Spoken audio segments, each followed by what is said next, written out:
মাত্র একজন ব্যক্তির ধারায় প্রতারণার শিকার হয়েছেন 100 জনেরও অধিক মানুষ। নানান কৌশলে তিনি মানুষদেরকে বোকা বানিয়ে টাকা হাতিয়ে থাকেন।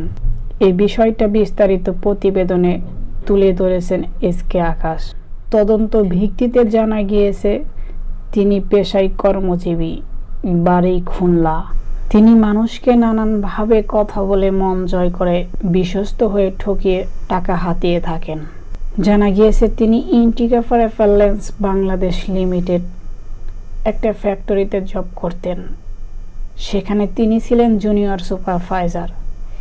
তিনি তার লাইন থেকে সিনিয়র সুপারভাইজার থেকে পিকনিকে যাওয়ার কথা বলে টাকা হাতিয়েছেন।